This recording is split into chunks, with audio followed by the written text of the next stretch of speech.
खैरेगावचे सुपुत्र सर्वांचे अप्पा श्री संतोष कृष्णा धारवणे यांचा सेवापूर्ती सोहळा कार्यक्रम शहापूर येथील परिवार गार्डन येथे मोठ्या थाटामाटात संपन्न।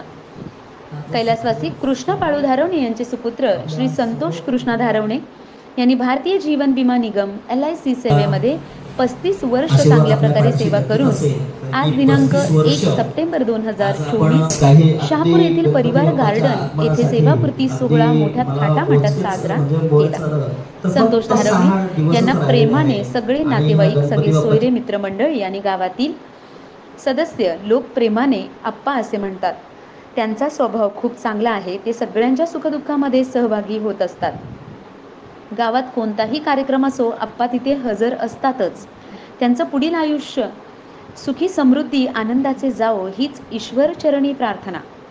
यावेळेस किन्हवली प्रियस ग्रुपचे वेखंडे मामा, शहाचंदूलाल स्वरूपचंद विद्यालय किन्हवलीचे मुख्याध्यापक गोपाळ वेखंडे सर, कृषी उत्पन्न बाजार समितीचे संचालक सुनील धानके, ST महामंडळाचे आगार प्रमुख शंकर धारवणे, फॉरेस्ट खात्याचे अनिल धारवणे तसेच संतोष धारवणे यांचे मित्र यांनी त्यांच्याबद्दल 2 शब्द सांगून पुढील वाटचालीस शुभेच्छा दिल्या। ठाणे सुविचार निवेदिका करुणा गगी। एक उद्योजक म्हणून ज्यांची सर्वत्र ख्याती आहे ते सन्माननीय भिवा वेखंडे अर्थात आमचे नाना, समोर इथं उपस्थित असलेले आणि सत्कार मूर्तीचे मेहणे, कृषी उत्पन्न बाजार समितीचे संचालक सन्माननीय सुनीलजी धानके, आमचे आत्या भाऊ जे ST महामंडळामध्ये ऑफिसर होते, अधिकारी होते, ते श्री शंकरजी धारवणे आणि माझ्या पुढ्यात बसलेले सर्व ज्येष्ठ श्रेष्ठ मान्यवर बंधू भगिनी आणि ज्यांचा आजच्या खऱ्या अर्थाने सत्कार आहे ते सत्कार मूर्ती, त्यांच्या आणि माझ्या वयामध्ये जरी 6 वर्षाचा फरक असेल तरी पण आम्ही एकत्रितपणे लहानपणी आम्ही खेळलेलो आहोत। त्याचं मी कारण सांगतोच। ते श्री संतोष कृष्णा धारवणे त्यांचा आजचा हा सेवापूर्ती सोहळा आणि सोहळा हा अशाच प्रकारे असला पाहिजे। इथे त्याला आकृतीबंध नसावा। या सोहळ्यामध्ये यांनीच बोललं पाहिजे, सुरुवातीला त्यांनीच बोललं पाहिजे, कारण हा सोहळा जो आहे तो घरगुती सोहळा आहे। घरच्या मंडळींनी, आप्तेष्टांनी ठेवलेला हा सोहळा आहे। इथे जे निवेदन करणारे कवी मुकेश विषय यांनी सांगितलं की जीवन विमा म्हणजे भारतीय जीवन विमा निगम यामध्ये नोकरी करणं म्हणजे प्रत्येक माणसाला, प्रत्येक कार्यकर्त्याला, प्रत्येक व्यक्तीला, कॉमन माणसाला, सगळ्यांनाच आधार देण्यासारखं आहे। एखाद्या वेळी आपत्कालीन निधन होणं, त्याच्या पश्चात कोणी नसणं, त्यांच्या सर्व गोष्टी करणं हे फक्त एकच माणूस करू शकतो, ते म्हणजे जीवन विमामध्ये काम करणारा। जेव्हा असा आघात होतो तेव्हा आपल्याला आठवण त्यांची येते, अन्य वेळी आपल्याला आठवण येत नाही। जेव्हा आपण नोकरीला लागतो तेव्हा आपल्याला काहीतरी आधार असावा म्हणून आपण आधार शोधताना पहिल्याच पगारामध्ये आपण जीवन विमावाल्याला शोधतोय। त्यानंतर शेतकऱ्यांसाठी सुद्धा जेव्हा शेतीचं पीक येणार नाही असं वाटतं, आता दुष्काळ पडेल, तेव्हा पण आपल्याला जीवन विमा शोधावा लागतो। म्हणजे ही आपल्या जीवनाशी खऱ्या अर्थाने महत्वाची केलेली एक प्रकारे तरतूद आहे, म्हणजे जीवन विमा। श्री संतोष कृष्णा धारवणे यांचा मला परवा दिवशी फोन आला की सर मी आता सेवानिवृत्त होत आहे। मी पहिल्यांदाच जेव्हा हा फोन उचलला त्यावेळेस म्हटलं तुम्ही 58 वर्ष झाले, मला काही समजतच नाही तुमचं वय। 58 वर्ष झाले, मला वाटतं 52-53 वर्ष वय असेल, पण ते म्हणाले 58 नाही, मी 60 वर्षाचं झालोय। मगाशी दादा म्हणाले की केंद्र शासनात 60 वर्ष नोकरी आणि राज्य शासनामध्ये 58 वर्ष, त्यामुळे मी 58 वर्ष समजलो होतो, पण 60 वर्ष जे झाले आज त्यांच्याकडे पाहिल्यानंतर 52-53च वाटतात। हे त्यांना जे लाभलेलं आहे ते ताईंच्यामुळे लाभलेलं आहे. कारण चंद्रशेखर गोखलेंची एक चारोळी आहे. ते म्हणतात, घर दोघांचे असतं, दोघांनी सावरायचं असतं. घर दोघांचं असतं, दोघांनी सावरायचं असतं, आणि एकाने पसरलं तर दुसऱ्याने आवरायचं असतं. आवरणं आणि सावरणं याला संसार म्हणतात. त्यांनी चिक्कार केलेलं दिसतं. कारण माझे मित्र सुनीलजी जानके, आम्ही बऱ्याच वेळा, आता आम्ही जवळजवळ 20 वर्ष आम्ही मित्र आहोत. त्यावेळेस दादांचा आमचा नेहमी बोलता बोलता आमची बऱ्याच वेळा गोष्ट निघायची की वडील लवकरच वारले, गणपत पाटील. मला या गावाशी काय माहिती म्हणून सांगतो की माझी काकी पण याच गावची आणि माझी आत्या पण या गावाला दिलेली. आमच्या आत्याची मुलं समजा आहेत तिथे, गणपत दादा आलेले नाहीत, इकडे शंकर दादा आलेले आहेत. जीवने आत्या आमची त्या गावात गेलेली, त्यामुळे आम्ही बऱ्याचदा तिथे यायचो. नंतर आमची पुतणी पण दिली दया. त्यामुळे या गावाशी आमचा खूप संपर्क आला आणि सातत्याने या ठिकाणी आम्ही यायचो. संतोष दादा आणि माझा जरी 5-6 वर्षाचा फरक असेल तरी आमचे हिराजी दादा, हिराजी विठ्ठल वेकंडे यांचे ते अगदी जीवस्य कंठेचे मित्र. त्यामुळे ते आमच्या टोळ्याला 3-3, 4-4 दिवस राहायचे. मग यांच्या सोबत आम्ही जंगलामध्ये फिरायला जायचो, त्यांच्या आडीमध्ये जायचो, मोहा मोठ्या वेचायला, आंबे वगैरे खोडायला. ते मला अजूनही आठवतं.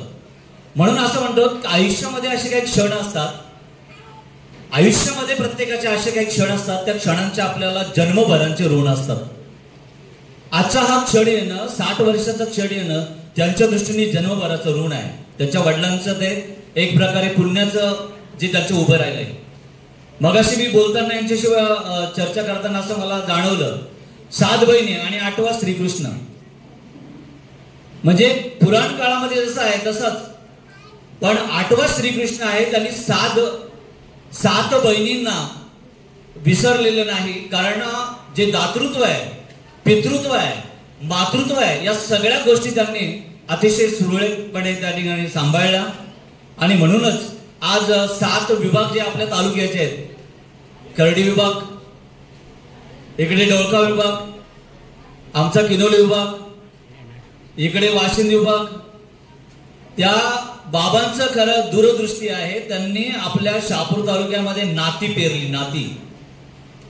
नातं पेरण्याचं काम केलं. असं म्हणतात की एक धान्य जर पेरलं तर हजारो धान्य उगवतं, पण एक माणूस जर पेरला तर हजारो माणसं उगवतात.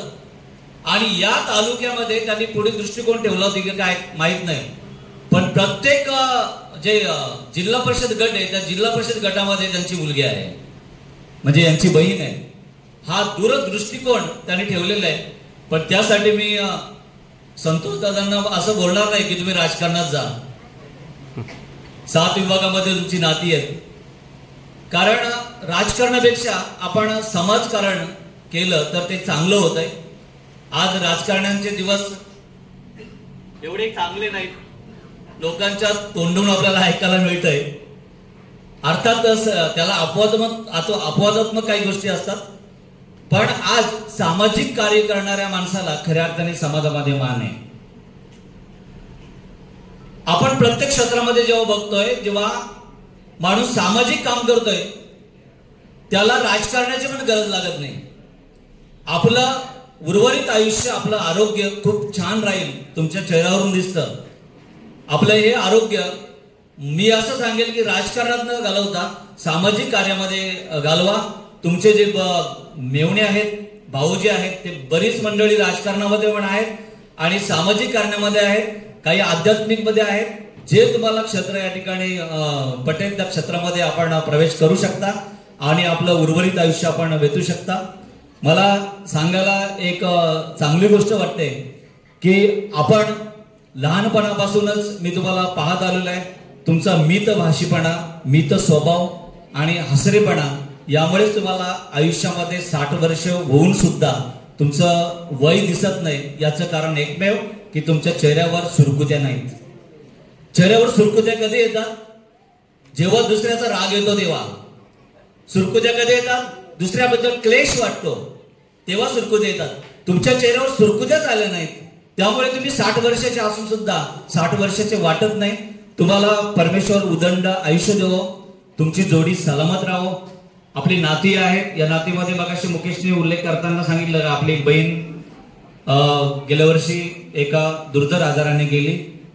तुमचा सर्व परिवार मी अनुभवलेला आहे. आपल्याला हे सर्व दुःख पेलण्याची सुद्धा आपल्याला शक्ती परमेश्वरांनी दिलेली आहे आणि ते आता 1 वर्ष त्या गोष्टीला होऊन गेले. ते दादा पण बसलेले आहेत. मला सांगायचं आहे की आपलं आरोग्य फक्त आपण चांगलं ठेवा. बाकीचे तुम्हाला कोणत्याच अडचणी नाहीत. आपलं आरोग्य चांगलं ठेवा. मी माझ्या वेखंडी परिवारातर्फे मी किनोली हायस्कूलचं प्राचार्य या माध्यमातून आपणास या ठिकाणी शुभेच्छा देतो आणि पुढील वाटचाल आपली चांगल्या प्रकारे जावो अशी परमेश्वराकडे प्रार्थना करतो. जय हिंद, जय महाराष्ट्र. दातृत्व असावं आणि कर्तृत्व असावं. त्या तिन्हीची सांगड घालणारा माणूस म्हणजे आमचा आप्पा.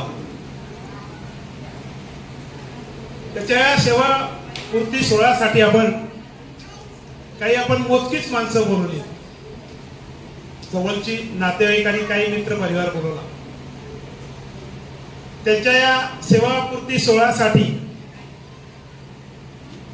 या ठिकाणी आमचे वेखंडे दादा आहेत, आमचे सर वेखंडे गोपालजी वेखंडे आहेत, गणेशजी बागर साहेब आहेत, आमचे मेवणे दुसरे शंकर दादा आहेत, अनिल दादा आहेत, बाकी बरीचशी मंडळी अशी आमची सगळी साडू मंडळी आहे. सरांनी सांगितलं, सर त्यांचे आई वडीलच असे होते की त्या आई वडिलांचे म्हणजे ते साक्षात त्यांच्यामध्ये देवाचा अंश असावा असं मला तरी वाटतं. कारण इथे बघा, जेव्हा यांचं आणि आमचं जमलं तर जमवणारा माणूसही या ठिकाणी उभा आहे, बसलेला आहे. त्या माणसाने मला सहज घेऊन गेला. मला खैरेगाव माहिती नव्हतं, मला खैरेगाव कुठे आहे हेही माहिती नव्हतं. मी त्यावेळेस मुंबईला राहायचो. आमचा इथे जीवन दणके बसला असेल बघा. त्यांनी मला त्याची सासूरवाडी खैरेची मला खैरेगावाला घेऊन गेला आणि मला त्याने चक्क कुठल्या गाडीवर सायकलवर घेऊन गेला. चक्क 4.5 किलोमीटर, दादा 4.5 किलोमीटर पायी घेऊन गेला. आणि असेच दिवस होते, म्हणजे कसे जसे आता कापणीचे दिवस असते अशा दिवसामध्ये मला चालत घेऊन गेला. मी त्या ओलावापर्यंत गेलो. मी आमच्या त्या जीवन दादाला बोललो, बाबा मला ते काका लागतात. मी बोललो, बाबा हे काय खरं नाहीये. ते म्हणे एकदा चल तर खरं. मी जेव्हा त्या घरी गेलो, म्हणजे सासरे आणि सासू, मी त्याची का थोडीशी पार्श्वभूमी सांगतोय तुम्हाला की आता माऊलींनी सांगितलं, सरांनी सांगितलं की इथे इतका मितभाषी, इतका शांत स्वभावाचा, कोणाला कधी वाईट न बोलणारा, कधी कोणाला न दुखवणारा असा कोण माणूस असेल तो आमचा आप्पा आहे. आता तुम्ही मला आप्पा कसं काय बोलताय ना बघा, कारण त्या ज्या घरामध्ये जी संस्कृती चालू असते, त्या घरामध्ये जे जे संस्कार तिथे पेरलेले असतात, ते पेरलेले संस्कार आपल्याला उद्या समजा ठीक आहे, मला त्यांची बहीण दिली, आपण एका कुटुंबामध्ये आलो, पण त्या कुटुंबामध्ये येत असताना आपण त्या कुटुंबाशी समरस झालं पाहिजे. त्या पद्धतीने मी त्या कुटुंबामध्ये धारवणे फॅमिलीशी समरस झालो. आणि मी त्या घरी जेव्हा गेलो तेव्हा त्या मातेचं आणि त्या आमच्या सासूबाईचं आणि सासऱ्यांचं जेव्हा मी त्यांना बघितलं, त्या बघता क्षणी मला वाटलं आमच्या जीवनदानाने मला बरोबर चांगल्या ठिकाणी आणलंय. आणि मी छोटीशी पार्श्वभूमी सांगण्याचं कारण काय, माझी त्या दिवशी यांच्याशी काही माझं बोलणं झालं नाही, देखणं झालं नाही, काही नाही. नंतर ते LIC मध्ये आहेत, ते नंतर मला त्यांनी सांगितलं सगळं काही, सगळी त्यांची हिस्ट्री सांगितली. आता त्यांच्या सौभाग्यवती आहे. तुम्ही इथले एकही माणूस बसलेला असता, सगळी बसलेली माणसं आपल्या घरातली आहेत आणि एकदम म्हणजे रोजच्या जीवनातली आहेत. त्यांच्या सौभाग्यावरती कधी कोणाला जरा मोठ्या आवाजात ऐकलेला आलेला शब्द तरी त्यांनी कधी कोणी ऐकलाय का? कोणी नसेल. कारण माझ्या लग्नाला 1996 साली लग्न झालं. 1996 ते आतापर्यंत बघितलं तर 28 वर्ष मी ते त्यांच्यापेक्षा फार छोटा आहे. माझा नंबर 5वा लागतो, माझ्या अगोदर बाकीचे बरेच आहे. पण मी आज परत 28 वर्षामध्ये या माऊलीचं, या त्यांच्या सौभाग्यतेचं आजही मी मोठ्या आवाजात असलेला शब्द माझ्या कानी 28 वर्षात पडला नाही. माऊली, तुम्ही मगाशी बोललात, दोन्ही माणसं सारखी आहे. दोन्ही माणसं चांगल्या प्रकारची, कशा स्वभावाची, मन मिळाव कशी आहे. त्यांची इथे साडू बसलेले आहे. साडूशी आमचं जवळच्या घरोबाचे संबंध आहे. त्यांनी कधी सांगावं का संतोष असा कधी मोठ्या आवाजात बोलला असेल, त्यांची मेवणी कधी मोठ्या आवाजात बोलली असेल. कारण हे संस्कार आहे, त्यांच्या आईवडिलांचे असलेले संस्कार त्यांनी ती जोपासलेले आहेत. त्यांचा मुलगा असो, त्यांच्या दोन्ही मुली असो, त्यांच्या बाकी 7 बहिणी असो, 7ती एखादी कुठली तरी थोडीशी बडबडी असेल, पण बाकीच्या जर त्यांचा अभ्यास जर तुम्ही केला तर त्या सगळ्या एकदम मितभाषी, सुस्वभावी, सुसंस्कृत अशा आहे.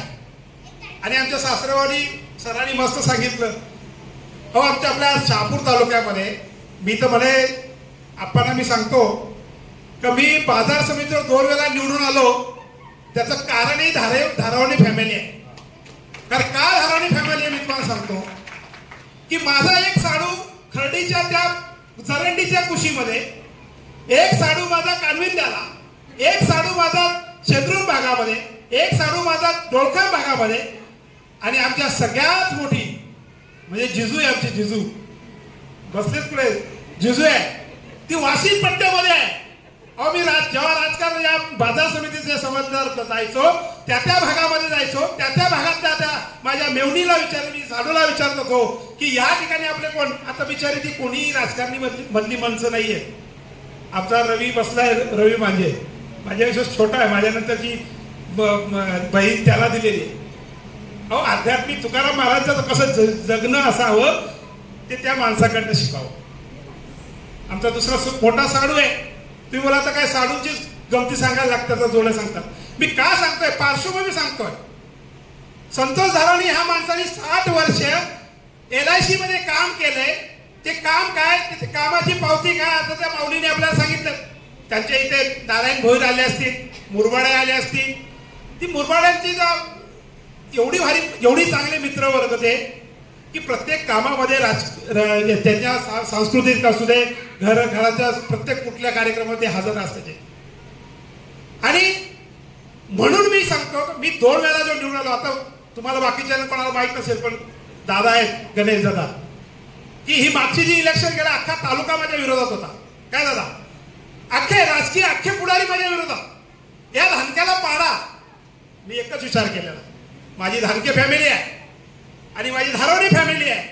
या धारावणी फॅमिलीमध्ये अख्ख्या तालुक्यामध्ये माणसं पेरलेली आहे, तशी या धानक्यांची मी सुद्धा अख्ख्या तालुक्यामध्ये माणसं पेरलेली. मी पडणार नाही हे मला माहिती होतं. तुम्ही बोलायला अशी अख्ख्या तालुक्यातले जेवढे 1 नंबरचे जेवढे नेते आहेत ना, तेवढे मला पाडायला निघाले. मी आप्पांना आत्ताचा एक छोटासा किस्सा सांगतो. आप्पा माझ्या वेळेला गाडीमध्ये होते, खासदारकीचा इलेक्शनचं सांगतो. माझ्या गाडीमध्ये बऱ्याचशा काही गोष्टी होत्या. मी आप्पांना बोललो, आप्पा जरा एवढी लोक येत आहेत जात आहेत, तुम्ही पण या त्या लाईनला लागा थोडस. आप्पाने मला हात जोडले, म्हणे तुमचं राजकारण तुम्हालाच बाबा, आमच्या परत काही येऊ देऊ नको. आप्पा तुम्ही राजकारणात काही येऊ पण नका, आणि तुमचं ते कामही नाही. कारण फार विचित्र परिस्थिती आहे, सरांनी आमचं सांगितलं. आणि आप्पा काही राजकारणात पडणार नाही. आप्पाला कुटुंबातर्फे आपल्या सर्वांचं मी स्वागत करीत आहे. धारावणे कुटुंबाच्या आत्ताच्या पिढीमध्ये, आमच्या भाऊबंदीमध्ये आमचे मोठे भाऊ गणपत धारावणे ते येऊ शकलेले नाहीत. त्यामुळे या कुटुंबाची माहिती देण्याची जबाबदारी माझ्यावर आलेली आहे. यामध्ये आजचे जे उत्सव मूर्ती आहेत, ज्यांच्या सेवानिवृत्तीच्या, सेवापूर्तीच्या निमित्ताने आपण या ठिकाणी जमलेले आहे, त्यांचा साधारणपणे जीवनपट काय होता त्या बाबतीत मी थोडंसं बोलणार आहे. कारण आपण ज्या ठिकाणी आलो त्यांच्या कुटुंबाविषयी आणि त्या व्यक्तीविषयी आपल्याला जास्तीत जास्त माहिती मिळावी हा याच्यामध्ये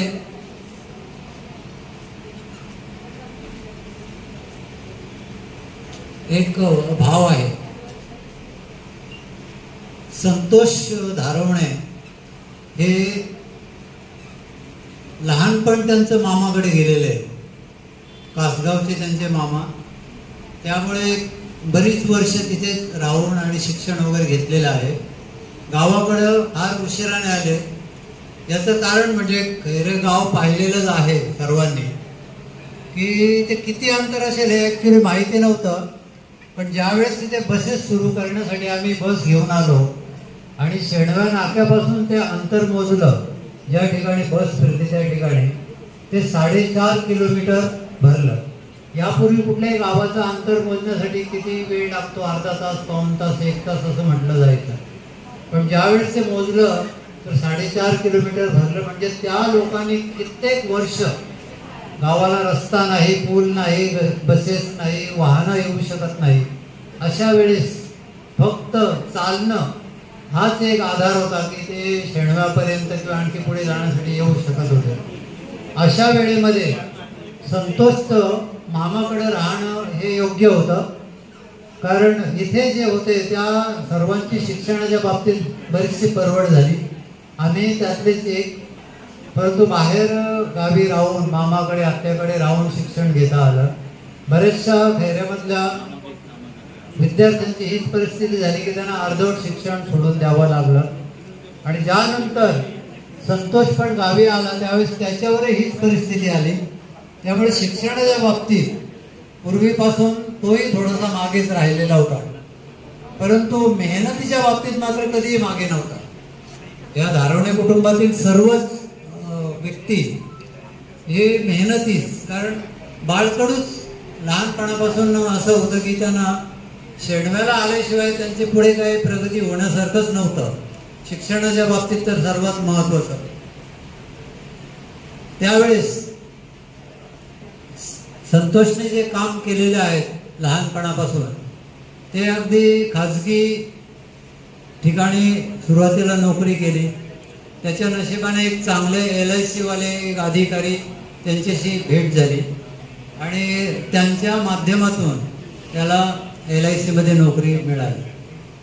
तत्पूर्वी त्याने प्लंबर म्हणून हा ITIचा ट्रेड पूर्ण केलेला आहे 1 वर्षाचा, आणि तो चांगल्या प्रकारे त्याने पूर्ण केलेला होता. त्यावेळेस तो अंबरनाथ ITI मध्ये असताना माझ्याकडेच राहत होता. परंतु त्याने कुठल्याही कामाला कधी कमीपणा असं लेखलंच नाही. प्लंबरही होऊन त्याने त्याचं काम अगदी व्यवस्थितपणे केलं असतं. परंतु माणसाला त्याचं आयुष्य बदलण्यासाठी कुणीतरी भेटत असतो. तसे ज्या LICच्या अधिकाऱ्यांनी त्याला LIC मध्ये नोकरी घेण्यासाठी प्रयत्न केले त्याचे मी आजही त्या अधिकाऱ्यांचे आभार मानतो.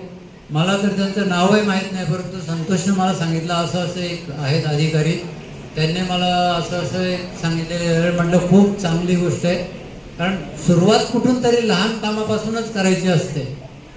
त्यामुळे त्याने LIC मध्ये अगदी शिपाईच्या पदापासूनच सुरुवात केली आणि पुढचं शिक्षणही पूर्ण केलं आणि तो लेखनिक ह्या पदामध्ये आला. नंतर वरिष्ठ लेखनिक म्हणून त्याने काम केलं. बऱ्याच ठिकाणी बदली झाल्या. धारवणे म्हटलं की मला बरेच जण म्हणायचे का हो साहेब तुमचे LIC मध्ये कोण आहेत? म्हटलं आमचेच भाऊ आहेत म्हटलं. तर म्हणे स्वभाव म्हणे त्यांचा तुमच्यापेक्षा वेगळा आहे. म्हटलं कसं काय बाबा? तुमचा स्वभाव आणि त्याच्या स्वभावामध्ये खूप जमीन आसमानचा अंतर आहे.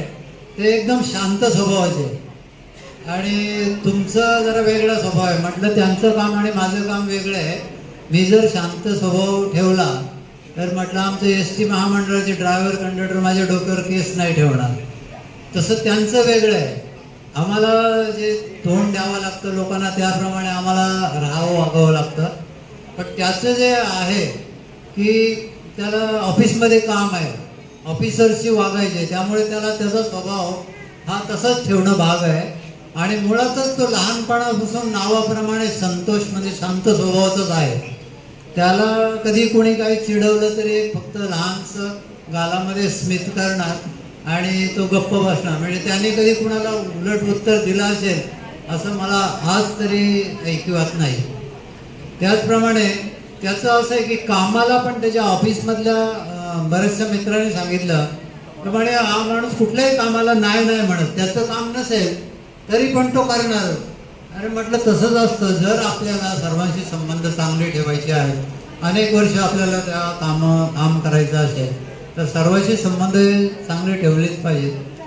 आता घरी सुद्धा त्याच्यावर अकाली मोठी जबाबदारी आली, कारण आमच्या काकू ह्या आजारपणाने लवकरच वारल्या. त्यानंतर आमचे काकाही लवकरच वारले.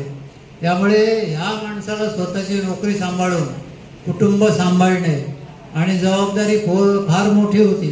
ती जबाबदारी सुद्धा त्याने फार सक्षमपणे पार पाडलेली आहे.